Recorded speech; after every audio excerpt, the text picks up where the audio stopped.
بسم اللہ الرحمن الرحیم نحمدہ ونصلی علی رسول الکریم رب اشرح لی صدری ویسر لی امری واحلل عقدۃ من لسانی یفقہوا قولی سبحانک لا علم لنا الا ما علمتنا انک انت العلیم الحکیم۔ جو ہمارا ایجنڈا ہے وہ یہ ہے کہ ہم اس ورکشاپ میں اس بات کو سمجھنے کی کوشش کریں گے کہ ہمارے بچوں کو مینٹل اور فزیکل رسک کیا ہے۔ ہمیں اپنے بچوں کے لیے کلیئر گائیڈ لائن بنانے کی ضرورت ہے۔ ہمیں یہ دیکھنا ہے کہ سوشل میڈیا کے حوالے سے کوئی پیرنٹل کنٹرول یا گائیڈ لائن ہم نے بنائی ہوئی ہے یا ہم بنا سکتے ہیں، اور ہمیں یہ دیکھنا ہے کہ ہم اپنے بچوں کو آف لائن ایکٹیویٹیز کی طرف کیسے لے جا سکتے ہیں، اور ہم یہ دیکھیں گے کہ کولیبریشن اپنے بچوں کے اسٹیک ہولڈرز کے ساتھ ہم کیسے کولیبریشن کر سکتے ہیں، اور پھر آخر میں ہم کویشچن اینڈ آنسرز پہ جائیں گے۔ اس ورکشاپ کے آخر میں ایک فیڈ بیک فارم آپ کو دیا جائے گا۔ فیڈ بیک فارم جن کا فل ہو جائے گا انشاءاللہ ان کے فیڈ بیک کی جو ڈیٹیلز ہوں گی اس کے مطابق آپ کو اس آن لائن ورکشاپ کی پارٹیسپیشن کا سرٹیفکیٹ انشاءاللہ مل جائے گا۔ ہمیں یہ دیکھنا ہے کہ سوشل میڈیا پہ جو کچھ بھی ہو رہا ہے اس کو ہم سمجھنے کے لیے ہمارے پاس 3 ڈائمینشنز ہیں۔ ایک ڈائمینشن ہے اس کا ریلیجیس کانٹیکسٹ۔ ریلیجیس کانٹیکسٹ میں سوشل میڈیا پہ جو دکھ رہا ہے ہمیں اس کو استعمال کرنا ہے نہیں کرنا ہے، کیا دیکھنا ہے کیا نہیں دیکھنا ہے، اس میں کتنا جائز ہے کتنا ناجائز ہے، کیا حلال ہے کیا حرام ہے، یہ اس کا ایک پرسپیکٹو ہے، کانٹیکسٹ ہے، ایک ڈائمینشن ہے جس کو ہم ریلیجیس کانٹیکسٹ کہہ رہے ہیں۔ دوسرا ایک کانٹیکسٹ ہے وہ ہے لیگل کانٹیکسٹ۔ لیگل کانٹیکسٹ بھی اب آپ کو سمجھنا ضروری ہے کیونکہ پاکستان کے اندر ایک ٹیکا ایکٹ آیا ہے جس میں سوشل میڈیا پہ کہ اگر لیگل کانٹیکسٹ کو سمجھے بغیر آپ کوئی بھی چیز پوسٹ کرتے ہیں تو آپ نہ صرف یہ کہ آپ ٹربل میں آ سکتے ہیں بلکہ آپ کے بچے، آپ کی پوری فیملی، آپ کا پورا خاندان اس ایکٹ کے انڈر آ سکتا ہے، اور ایک نہ ختم ہونے والا تکلیف کا سلسلہ شروع ہو سکتا ہے۔ تو ایک اس کا لیگل کانٹیکسٹ ہے کہ ہم سوشل میڈیا کو کس ڈائمینشن سے دیکھ سکتے ہیں۔ تیسرا کانٹیکسٹ جو ہے وہ اس کا ایتھیکل کانٹیکسٹ ہے۔ ایتھیکل کانٹیکسٹ میں مثال کے طور پر ہم کسی بھی کمیونٹی یا سوسائٹی کا پارٹ ہیں، کوئی کراچی میں رہتا ہے، کوئی لاہور میں رہتا ہے، کوئی اسلام آباد میں رہتا ہے، کوئی فیصل آباد میں رہتا ہے، ہماری اپنی اپنی برادریاں ہیں، ہماری اپنی اپنی قومیں ہیں، ہماری اپنا کلچر ہے، ہماری زبان ہے۔ ہر خاندان، زبان اور کلچر کی اپنی ایک اخلاقی حدود اور قیود ہوتی ہیں۔ ایتھیکل کانٹیکسٹ سے ہم ریلیجیس کانٹیکسٹ اور لیگل کانٹیکسٹ پہ بات نہیں کر رہے، بلکہ ہم یہ دیکھ رہے ہیں کہ ایتھیکل ڈائمینشن سے کیا سوشل میڈیا کا استعمال ہماری خاندانی، برادری، قومی، علاقائی حدود اور قیود کے مطابق ہو رہا ہے یا نہیں ہو رہا ہے۔ تو ہماری اس ورکشاپ کا جو ڈومین ہے اور جو ڈائمینشن ہے جس میں ہم بات کریں گے وہ سارا ایتھیکل کانٹیکسٹ ہے۔ اچھا جی، تو ایتھیکل کانٹیکسٹ کو اب آگے لے کے چلتے ہیں، لیکن اس سے پہلے ہمیں یہ دیکھنا ہے کہ سوشل میڈیا ظاہر ہے کہ ایک ٹیکنالوجی کا جو انقلاب برپا ہوا ہے پوری دنیا میں، وہ ٹیکنالوجی ریولوشن یا ٹیکنالوجی کا جو انقلاب ہے یہ کب سے شروع ہوا اور ہم کس جگہ پہ کھڑے ہوئے ہیں، اور یہ جو سیلاب ہے، طوفان ہے، انقلاب ہے، آپ اس کو کچھ بھی نام دے سکتے ہیں، تو یہ شروع کب سے ہوا؟ تو پہلی دہائی اس کی 1990 سے لے کر 2000 تک کی ہے۔ 1990 سے لے کر 2000 تک میں کیا کیا ہوا؟ Internet is born. جو انٹرنیٹ کی ابتدا ہوئی وہ اس دہائی میں ہوئی، 90 سے لے کے 2000 کے درمیان میں۔ ایک ہبل ٹیلی اسکوپ، دنیا کا ایک سب سے بڑا ٹیلی اسکوپ بنایا گیا۔ گوگل قائم ہوا 1998 میں، جو کہ اس وقت کی دنیا کی سب سے بڑی لیڈنگ آئی ٹی کمپنی ہے۔ یاہو آیا، پینٹیم آیا، پلے اسٹیشن آیا، مائکروسافٹ آیا۔ یہ پہلی دہائی کے اندر یہ جو ٹیکنالوجی ریولوشن کا جو دور شروع ہوا 1990 سے لے کے 2000 تک کے پہلی دہائی کے اندر یہ ہوا۔ دوسری دہائی جب شروع ہوتی ہے سن 2000 سے 2010 تک، اس کے اندر ہم نے سننا شروع کیا کہ دنیا میں 2000 سے لے کر سن 2010 تک میں ہائیبریڈ کارز آئیں، ایپل فون آیا، کیمرہ چپس آئیں، فیس بک لانچ ہوا 2004 میں، یوٹیوب آیا 2005 میں، ٹویٹر آیا 2006 میں، آئی فون آیا 2007 میں۔ یہ 2000 سے لے کے 2010 کے اندر ہم نے دیکھا کہ یہ دنیا کے اندر ٹیکنالوجی ریولوشن یا ٹیکنالوجی ڈیولپمنٹ میں یہ 20 سالوں کے اندر یہ ہوا۔ تیسری دہائی شروع ہوتی ہے۔ تیسری دہائی 2010 سے لے کے 2020 کے درمیان میں شروع ہوتی ہے۔ اس میں ہم نے سننا شروع کیا کہ یہ super HD 4K TV, voice recognition, gadgets آ گئے، ایک ڈیوائس آنی شروع ہو گئی، اس کو سیری کہتے ہیں۔ وہ گھروں کے اندر لگائی جا رہی ہے، وہ آپ کی وائس ریکگنائز کرتی ہے، وہ کہیں پر بھی آپ کے گھر میں رکھی ہوئی ہے، آپ اس سے باتیں کر رہے ہیں اور وہ اس کے مطابق آپ کے گھر کو، آپ نے اپنے گھر کو آٹومائز کر دیا ہے. ساری جو ٹیکنالوجی ہے اپنے گھر میں، جو گیجٹس ہیں، اکوپمنٹس ہیں، آپ نے اس کے ساتھ اس کو اٹیچ کر دیا ہے اور آپ صرف بول رہے ہیں کہ لائٹ آن ہو جائے، وہ لائٹ جل رہی ہے. آپ جو بھی کہہ رہے ہیں کہ آپ اپنے گھر کے جو الیکٹرانک آئٹمز ہیں اس کو آن اور آف کرا رہے ہیں. یہ سب کچھ ہم نے دیکھا 2010 سے 2020 کے درمیان میں. اس وقت میں اور آپ جس دہائی میں ہیں، جو کہ جس کی آدھی دہائی مکمل ہو چکی ہے، 5 سال اس کے مکمل ہو چکے ہیں، یہ 2020 سے لے کے 2030 کے درمیان کی دہائی ہے. اس میں ہم کیا دیکھ رہے ہیں؟ اس میں ہم کیا سن رہے ہیں؟ اس میں ہم دیکھ رہے ہیں کہ روبوٹکس پہ بات ہو رہی ہے. ہر جگہ پر روبوٹکس کمپٹیشن ہو رہے ہیں، ہائی اسکول سے لے کے یونیورسٹی لیول تک. بٹ کوائن پہ بات ہو رہی ہے. ایک ایسی نئی کرنسی کی بات ہو رہی ہے جس کو کہا جا رہا ہے کہ یہ فیوچر کرنسی ہوگی. بٹ کوائن پہ بات ہو رہی ہے. سیلف ڈرائیونگ کار پہ بات ہو رہی ہے. ہمیں سننے کو مل رہا ہے، دیکھنے کو مل رہا ہے. ہم دیکھ رہے ہیں کہ دنیا کے بعض ممالک کے اندر ڈرائیور لیس کارز موجود ہیں. آرٹیفیشیل انٹیلیجنس کی بات ہو رہی ہے. آرٹیفیشیل انٹیلیجنس جس کو لوگ اے آئی، ظاہر ہے کہ سب اس کو بہت شارٹ فارم میں اے آئی کہہ رہے ہوتے ہیں. اے آئی پہ بات ہو رہی ہے. 3D پرنٹنگ شاید اتنا کامن ورڈ نہیں ہے، لیکن جو لوگ ٹیکنالوجی کی فیلڈ کے اندر ہیں تو ان کو معلوم ہے کہ جو 3D پرنٹنگ ہے وہ مین اسٹریم یوزر ٹیکنالوجی بن جائے گی، بن رہی ہے. بلکہ بعض ممالک کے اندر تو گھر جو ہیں وہ بھی 3D پرنٹنگ کے ذریعے سے بن رہے ہیں. اور ہم یہ دیکھ رہے ہیں کہ AI smartphones becomes commonplace. یہ اس 10 سال کے اندر، 5 سال میں ہم اس چیزوں کو وٹنس کر رہے ہیں. بہت سارے لوگ اس کو وٹنس کر رہے ہیں اور بہت سارے لوگ اس کو وٹنس کریں گے آئندہ 5 سالوں کے اندر. پاکستان کے اندر، پاکستان چونکہ فرسٹ ورلڈ کنٹری میں نہیں ہے، اس لیے ہمارے پاس چیزیں اگر آج لانچ ہوتی ہے تو وہ آج نہیں آتی، لیکن آئیں گی ضرور. اور ہم نے یہ دیکھا ہے. آپ اس پوری ٹائم لائن میں اپنے تجربے سے بھی اس کو کنیکٹ کر سکتے ہیں کہ ہاں ایسا ہے. اس میں کوئی ایسی بات نہیں ہے جو کہ ابہامی ہے. اس میں کوئی ایسی بات نہیں ہے جو آپ نے وٹنس نہیں کی ہے. تو آپ اس کو دیکھ رہے ہیں. آپ کے فیصل آباد کے اندر بھی اور دیگر شہروں کے اندر بھی یہ ساری چیزیں سب بہت آرام سے دیکھی جا سکتی ہیں. اب سوال یہ پیدا ہوتا ہے، اس ٹیکنالوجی کے ایرا کے اندر جتنے لوگ یہاں پر ہم اس ورک شاپ کا حصہ ہیں اور جتنے لوگ ہم ایک دوسرے کو ہماری کمیونٹی میں ہم جانتے ہیں، تو کیا ہم یہ سوچ سکتے ہیں کہ کوئی ایسا ہوگا جو یہ کہے کہ اسمارٹ فون کیا ہوتا ہے مجھے نہیں پتا؟ سوال یہ پیدا ہوتا ہے کہ ہم میں سے کتنے لوگ روزانہ کی بنیاد پر سوشل میڈیا استعمال کرتے ہیں اور کس مقصد کے لیے کرتے ہیں. سوال یہ پیدا ہوتا ہے کہ اگر ہم 1 گھنٹہ بھی استعمال کرتے ہیں، اگر ہم واقعی 1 گھنٹہ ان 24 آورس ہم 1 گھنٹہ استعمال کرتے ہیں سوشل میڈیا، تو کیا وہ جو سوشل میڈیا میں آپ کی ٹائم لائن کے اندر جو فیڈز ہوتی، جو بھی کچھ آپ دیکھتے ہیں وہ آپ کی ٹائم لائن، اس کو فیڈ کہتے ہیں، ڈیٹا فیڈنگ کہتے ہیں. تو جو آپ کی ٹائم لائن پہ فیڈز آتی ہیں، اگر آپ ریل دیکھتے ہیں تو آپ کی ریل میں جو فیڈز آتی ہیں، اگر آپ شارٹس دیکھتے ہیں تو جو آپ کے شارٹس کی فیڈز آتی ہیں، اگر آپ ٹک ٹاک پہ ہوتے ہیں تو ٹک ٹاک پہ جو فیڈز آتی ہیں، کیا وہ فیڈز آپ کے ہاتھ میں ہے؟ کیا ان فیڈز کو آپ کنٹرول کر سکتے ہیں؟ تو میرے خیال میں یہ ایک آپ کے پاس ایک سوال آ گیا. اس پر آپ اپنی ریسرچ کیجیے گا. پرپلیکسٹی پہ بھی جا کر، کچھ چیٹ جی پی ٹی سے بھی معلوم کر کے، کچھ گوگل پہ بھی سرچ کر کے کچھ آرٹیکلس پڑھیے گا اور یہ دیکھیے گا کہ سوشل میڈیا کا جو الگورتھم ہے وہ کیسے کام کرتا ہے اور آپ اپنے نیوز فیڈ کو کنٹرول کر سکتے ہیں یا نہیں. ٹھیک ہے. ایک تو سوال یہ ہو گیا کہ ہم کتنا سوشل میڈیا استعمال کرتے ہیں. اب دوسرا سوال یہ ہے کہ ہمارے بچوں کو موجودہ اور مستقبل میں کن ایتھیکل رسک کا سامنا کرنا پڑ سکتا ہے، اس کے لیے ہم کتنا تیار ہیں. تو وہ کچھ پوائنٹس ہیں، وہ میں آپ کے سامنے رکھتا ہوں. جب سارے پوائنٹس آپ کے پاس آ جائیں گے پھر مجھے میسج پہ بتائیے گا کہ آپ اس سے ایگری کرتے ہیں یا نہیں کرتے ہیں. ٹھیک ہے. تو صرف آپ کو بتانا ہے ایگری اور ناٹ ایگری. پہلے پوائنٹ دیکھ لیں.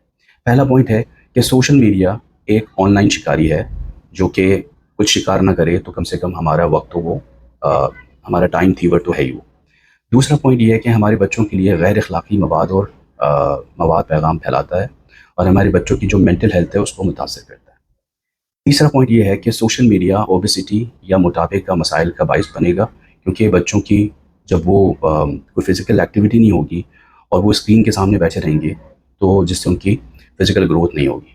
چوتھا پوائنٹ یہ ہے کہ سوشل میڈیا میں جو جسمانی سرگرمی ہے اس کی کمی کی وجہ سے نیند بھی کم ہوتی ہے. ٹھیک ہے. اگلا پوائنٹ یہ ہے کہ سوشل میڈیا کے ذریعے آن لائن جو ایڈورٹائزڈ ہوتے ہیں وہ ظاہر ہے کہ جب کوئی چیز بیچ رہا ہوتا ہے، کوئی بھی چیز بیچ رہا ہوتا ہے تو وہ اس میں مبالغہ کرتا ہے، تو وہ غلط معلومات فراہم کرتا ہے۔ بچوں کے لیے سوشل میڈیا تناؤ، اضطراب، افسردگی، اب زندگی کے اندر دلچسپی کا کم ہونا، کا کم اطمینانی کا بھی سبب بنتا ہے، اور بچوں کو لونلی لیس کی طرف لے کے جاتا ہے، تنہا کر دیتا ہے۔ سوشل میڈیا پر بچوں کے پاس غیر فلٹر شدہ اور غیر محفوظ معلومات ہوتی ہیں۔ اب مجھے بتائیے، آپ جلدی سے میسج میں ایگریڈ اور ناٹ ایگریڈ، صرف ایگری اور ناٹ ایگری لکھتے ہیں کہ میسیجز سے اندازہ ہو رہا ہے کہ آپ اور ہم اس ایتھیکل، اس اخلاقی تھریٹ کو بالکل ہم ریئلائز کر رہے ہیں کہ ہمارے بچوں کے لیے یہ مسئلہ ہے۔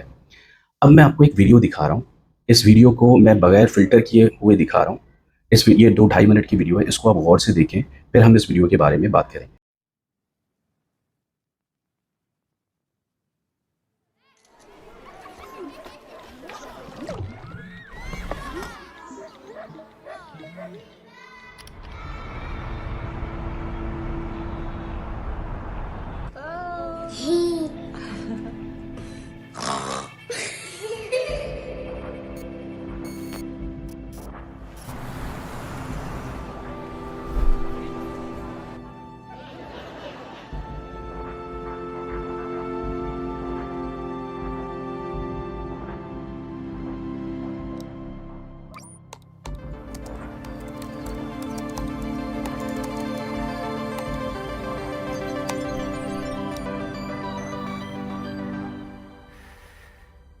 Hey Mom, hey Dad.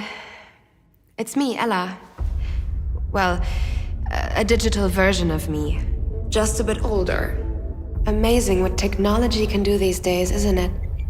All you need are a couple of pictures, like the ones you share on social media, where they can be taken and used by everybody. I know, for you these pictures are just memories. But for others, they are data. And for me, maybe the beginning of a horrible future. A future where my identity can be stolen just like that. Where I can go to prison for things that I would never do. Imagine my credit score being destroyed, Dad. Or my voice copied to scam you, Mom. Mom, I'm in trouble. I need you to send me money, please. I don't want to become a meme, humiliated by everyone at school.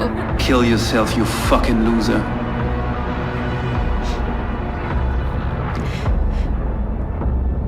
And I certainly don't want this.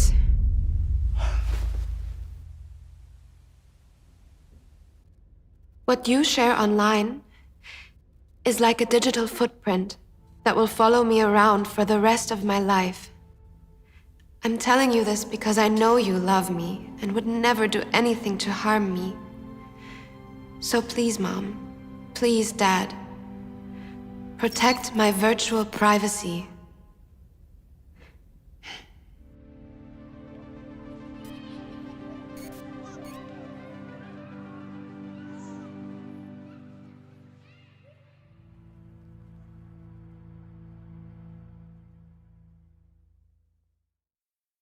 اگر ہم اس thread کو سمجھتے ہیں جو video ہم نے دیکھی، اس سے متعلق ہمیں کیا کرنا ہے، تو سب سے پہلی چیز جو ہمیں سمجھنی ہے وہ یہ کہ ایک زمانہ تھا جس کو اسٹون ایج کہا جاتا تھا، پتھروں کا زمانہ۔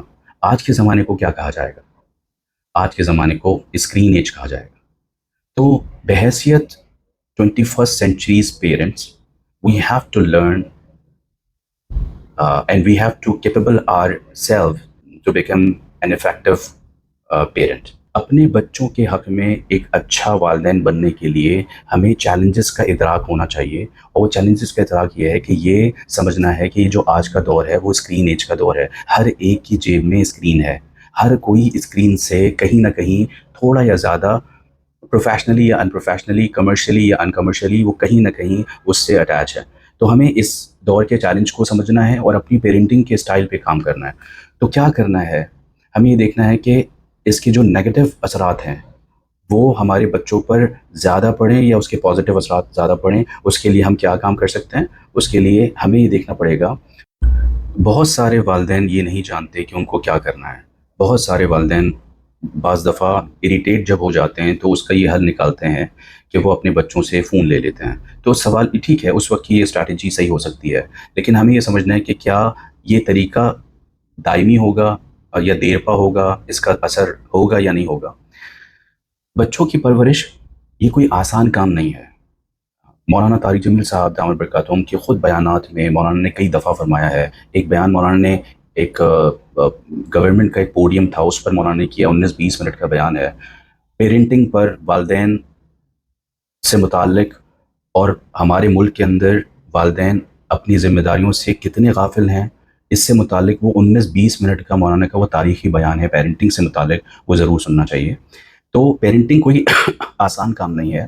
سوشل میڈیا کے اس عروج میں والدین کے چیلنجز میں نئی پیچیدگیاں آ گئی ہیں. تو ہمیں ظاہر ہے کہ اپنے آپ کو بہت زیادہ ہمیں آگہی چاہیے. جب تک ہمیں آگہی نہیں ہوگی تو ہم اپنے بچوں کو ان کرائسس سے نہیں بچا سکتے. میں صرف یہاں پر ایک بات مجھے یاد آ گئی، میں بتاؤں. انڈیا کے اندر، کیرلا کے اندر باقاعدہ اب اسکول میں مہینے میں 2 دفعہ بچوں کو یہ سکھایا جاتا ہے. بہت سارے سوشل میڈیا کی ویڈیوز دکھائی جاتی ہیں اور بچوں کو یہ دکھایا جاتا ہے کہ بتاؤ اس کے اندر کون سی اوریجنل ڈیٹا ہے اور کون سا فیک ڈیٹا ہے.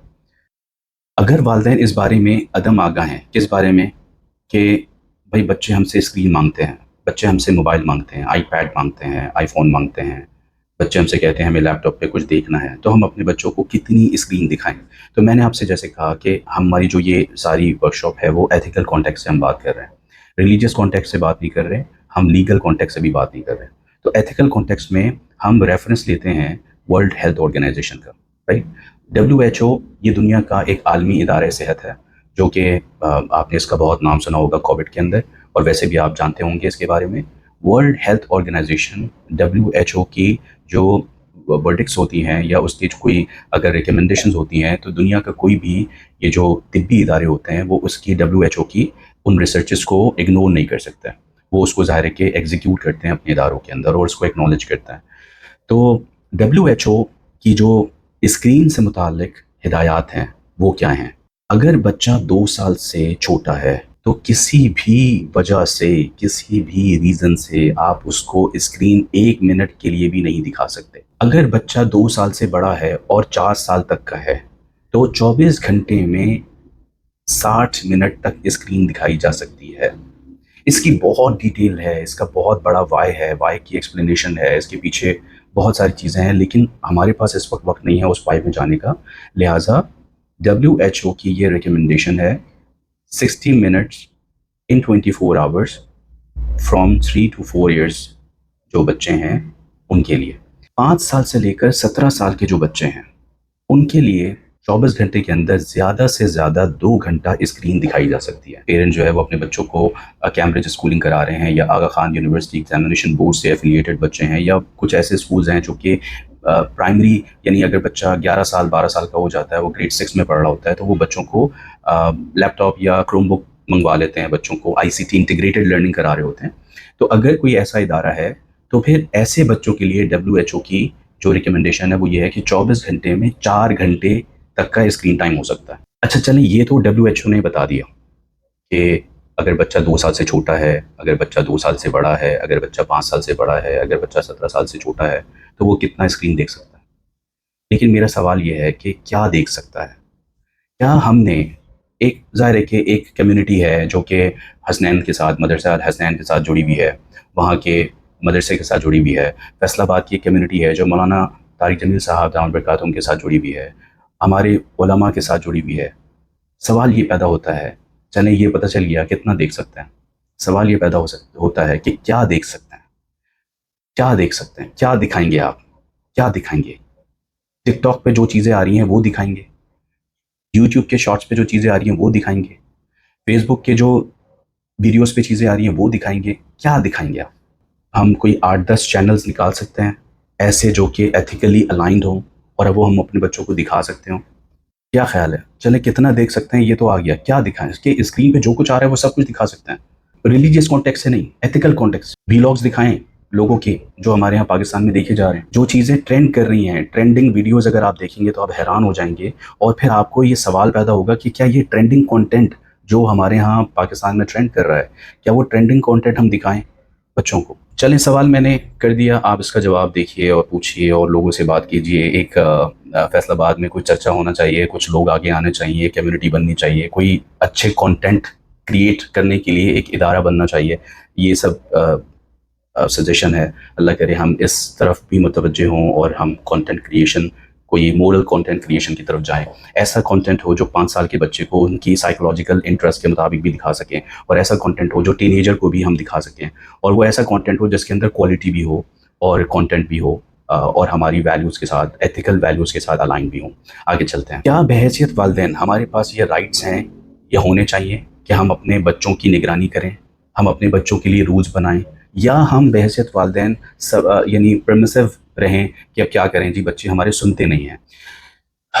ایک رول آپ کے لیے سجیشنز ہے. وہ کیا ہے؟ 8+8+8 رول. ہم اپنے 24 گھنٹوں کو 8 گھنٹوں کے 3 حصوں میں ڈیوائڈ کریں.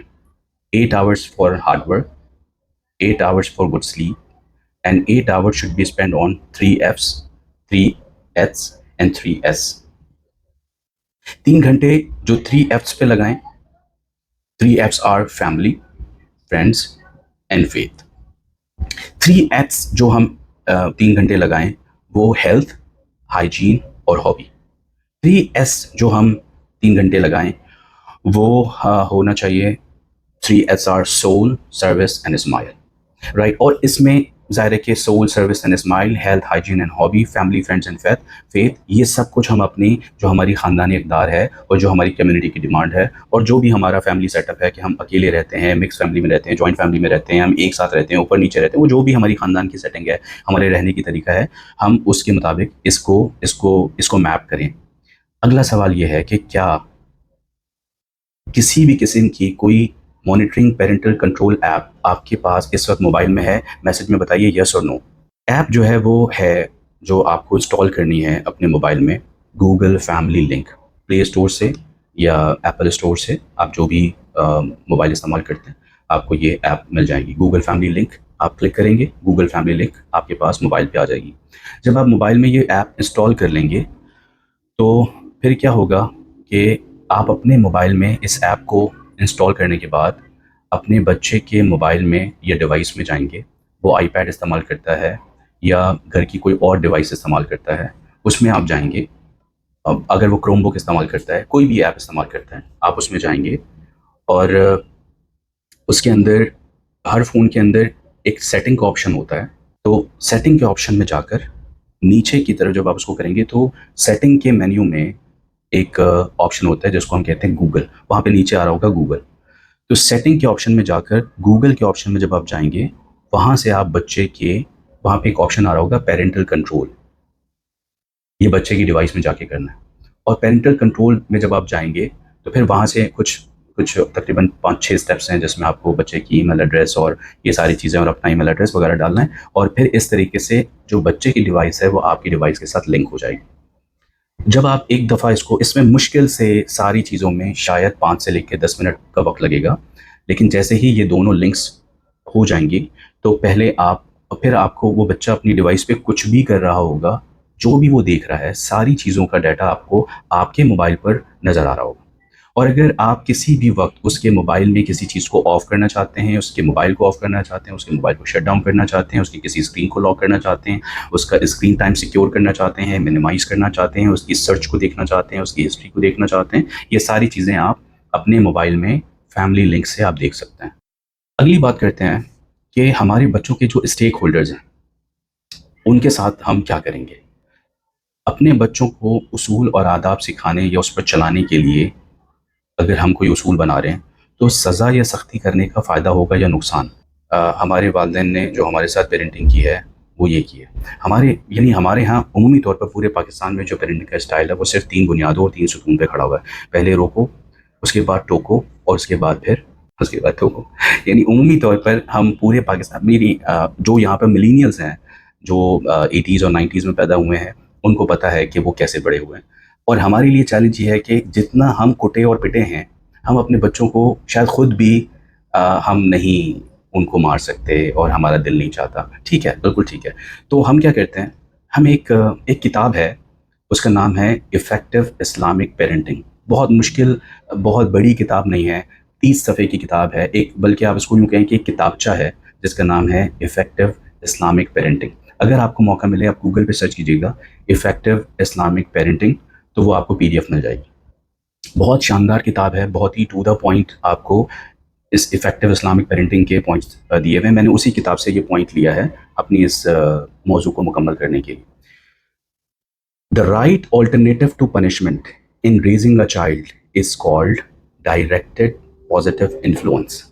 اگر ہم بچوں کو یعنی سزا دینا نہیں چاہتے تو، یا سزا دینے میں ہمیں خود بھی ہم ریلکٹنٹ رہتے ہیں، اور ہم نے اس کو ریئلائز کیا ہوا ہے کہ اس کا بہت زیادہ فائدہ نہیں ہوگا یا دیر پا نہیں ہوگا، اس وقت وہ شاید بچہ خاموش ہو جائے گا، لیکن ہو سکتا ہے وہ پٹ پٹ کے ڈھیٹ ہو جائے، تو پھر تو وہ پٹنے کے بعد بھی وہی کرے گا جو شاید اور شدت سے کرے جو وہ پہلے کر رہا تھا. جتنی چھوٹی عمر میں آپ اپنے بچے کے ساتھ براہ راست مثبت اثر و رسوخ کا استعمال کرنا شروع کریں گے، یہ آپ کے لیے اتنا ہی آسان ہوگا، اور یہ آپ کے بچے کو ایک اچھا اور صحیح انسان بننے میں مدد کرنے میں اتنا ہی مؤثر ہوگا. اب یہ ہوگا کیسے؟ وہ جو ڈائریکٹڈ پازیٹیو انفلوئنس ہے وہ کس کو کہا جا رہا ہے؟ تو وہ 3 چیزیں ہیں. یہ 3 چیزیں ہیں. ہم اپنے بچوں کو مربیین کے ساتھ جوڑیں، مینٹورز کے ساتھ جوڑیں. ہم سے غلطی بحیثیت والدین یہ ہوتی ہے کہ ہم سارے کام خود کرنے کی کوشش کرتے ہیں، حالانکہ ہم اپنے بچے کا کپڑا خود نہیں سیتے، وہ ہم ٹیلر سے سلواتے ہیں، کیونکہ ہمیں پتہ ہے کہ ہم سیئیں گے تو غلط سیئیں گے، اور ہمیں تو آتا بھی نہیں ہے. آپ اپنے بچوں کو اسکول بھیجتے ہیں، آپ اپنے بچوں کو ٹیوشن بھیجتے ہیں، آپ اپنے بچوں کو کراٹے سیکھنے کے لیے بھیجتے ہیں، آپ اپنے بچوں کو سوئمنگ سیکھنے کے لیے بھیجتے ہیں، آپ اپنے بچوں کو بہت ساری چیزوں کے لیے جو آپ اپنے بچوں کے اندر دیکھنا چاہتے ہیں اس کے لیے آپ اسٹیک ہولڈرز کا کولیبوریٹرز لیتے ہیں. ایسے ہی ہمارے بچوں کی انٹلیکچوئل گروتھ کے لیے، مینٹل گروتھ کے لیے، اسپریچل گروتھ کے لیے سارے کام ہم نہ کریں، بلکہ ہم اپنی سوسائٹی میں ایسے لوگوں کو تلاش کریں جو کہ جن کا موضوع ہو، جو اس میں ماہر ہوں اور وہ یہ کام کر رہے ہوں اور ان کا ایک ٹریک ریکارڈ ہو. وہ ایسے بہترین مینٹورز ہوں، مربیین ہوں جو ہمارے بچے کی اس مینٹورنگ کے اندر ہمارے ساتھ یعنی ہماری مدد کر سکیں. دوسری، ہم دیکھیے فیصل آباد میں، کیا فیصل آباد میں لائبریری نہیں ہے؟ ضرور ہوگی. میں نے ابھی ورک شاپ وہاں کی تھی فیصل آباد میں، ان پرسن ورک شاپ کی تھی، سب نے کہا لائبریری ہے. تو کیا ہم لائبریری کے ممبرز ہیں؟ کیا ہم اپنے بچوں کو لائبریری لے کے جاتے ہیں؟ کیا ہم بچوں کے ساتھ مل کر خود وہاں بیٹھ کر کتابیں پڑھتے ہیں؟ تو کچھ نہ پڑھیں، آپ کتابیں نہ پڑھیں، لیکن لائبریری کے ماحول میں ضرور جائیں. اس کا ایک پازیٹیو انفلوئنس ہوتا ہے. اسلامک لائبریری کہیں پر ہے، کوئی بڑی جامعہ ہے، کوئی بڑا مدرسہ ہے، آپ نے سنا ہے، جیسے ہمارے ہاں کراچی کے اندر دارالعلوم کراچی ہے. دارالعلوم کراچی کی جو لائبریری ہے وہ خود ایک فنومینا ہے. وہاں جا کر جب آپ بیٹھتے ہیں تو ایک دارالعلوم کراچی جائیں اور پھر وہاں کے دارالعلوم کراچی کے لائبریری میں جائیں تو بندہ حیران ہو جائے، اس کا پورا دن نکل جائے اور ایک سیکشن مکمل نہ ہو. ایسے ہی وہاں جو بڑے مدارس ہیں، آپ جس علاقے میں رہتے ہیں وہاں جو بڑے مدارس ہیں، ان کی جو اسلامک لائبریری ہے، کچھ نہ کریں، مت پڑھیں، جا کر وہاں آدھا گھنٹہ جا کے بیٹھ جائیں. اور کمیونٹیز دیکھیں، اچھی کمیونٹیز کو جوائن کریں. اپنے روزانہ وہ جو 3 H ہے اس کی کمیونٹیز کو تلاش کریں. ایسے لوگوں کو تلاش کریں جو ہائیجین، ہیلتھ اور چیزوں پر اپنا سارا یعنی وقت لگاتے ہوں، اور ان کی کوئی نہ کوئی کمیونٹی ہو. تو امید ہے یعنی اڈاپٹ کریں گے اور اس عملی تجویز پر عمل کریں گے، انشاءاللہ ہمیں اس سے فائدہ ہوگا. سوال ہے تربیت سے متعلق وہ ایک سوال، وہ ایک خیال یا ایک نقطہ جو آپ کو بے چین کرتا ہے، وہ کیا ہے؟ تو ختم کرتے ہیں، دعا پڑھ لیں. سبحان اللہ و بحمدہ، سبحانک اللہم و بحمدک، نشہد ان لا الہ الا انت، نستغفرک و نتوب الیک. سبحان ربک رب العزۃ عما یصفون وسلام علی المرسلین والحمد للہ رب العالمین. السلام علیکم ورحمۃ اللہ وبرکاتہ.